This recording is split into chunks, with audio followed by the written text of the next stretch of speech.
What's up, YouTube? So today I'm gonna be working on replacing the windshield because mine's cracked and will fail inspection.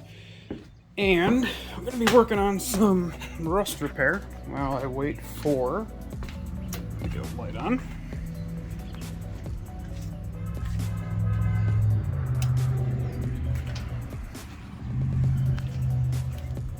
Gonna work on some rust repair. I'll wait on my axle seals to come in because the ones I ordered from Mazda were not the correct ones. Apparently, this rear end is an 85. Didn't know that because this is an 83. I bought this as just the GSL rear end, thinking it was off an 83 as well. But everything is bigger. These are bigger bearings, so you have to go with the 84 and the 85 big bearing seals. But we'll worry about that later. So right now, getting this all prepped, cleaning up what I can. I got a lot of it off. You can see that thing. Mazda just, I don't know why they did this, but we need everything kind of cleaned up. Get all this prepped. I'll get my TIG welder set up down here, and then I'll start cutting plate, and I'll just get it welded in there. So you can see here, I got all my metal cleaned up back to good clean metal. And I'm going to make up my template now with a cardboard, and then go through, do one final pass, and then clean this with acetone and mock up my plate. And then there is my plate. What I'm going to do is I'm going to weld it in and kind of hammer it so it kind of fits nice and level, but that's basically it. Fits almost exactly how I want it to.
There we go.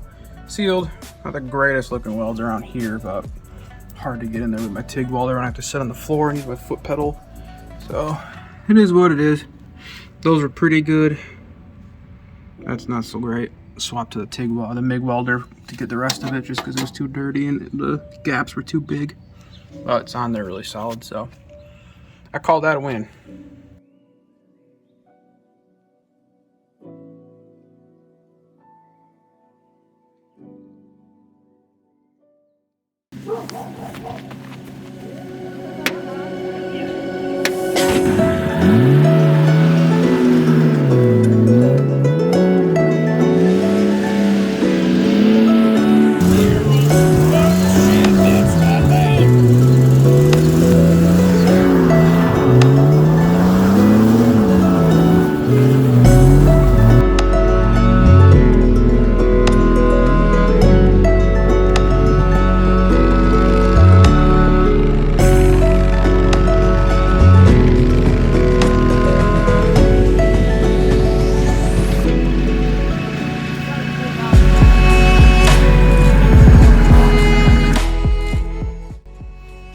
So with my rear passenger side done, the welding and stuff, we got the windshield out. It's a little pain in the butt to record this while doing it, but basically I just got a couple of these kits from Harbor Freight for like $5, and it comes with these flat blades.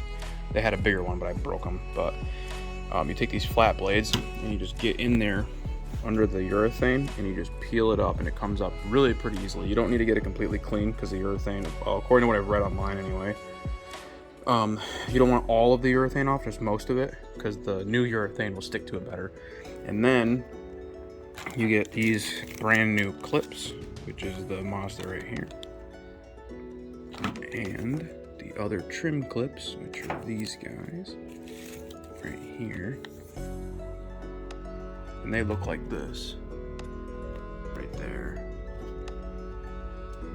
And there's 6 of them on top, 6 of them on the bottom, and you just put them in there. They clip in. And then I have this guy, which is my electric caulk gun, which this is like worth every penny if you're ever going to be changing windshields, which this is my second one, so like it's just worth it. I don't have to sit there and pump it. It's fast, it's quick, it gives me the perfect amount every time I want to use it. So I'm going to put that in there. And then yeah, I'll put the windshield back in. And should be good to go. Almost done. And you can see this is how they go on the bottom part, in case you wanted to see. So I'll give you an update once the windshield's in.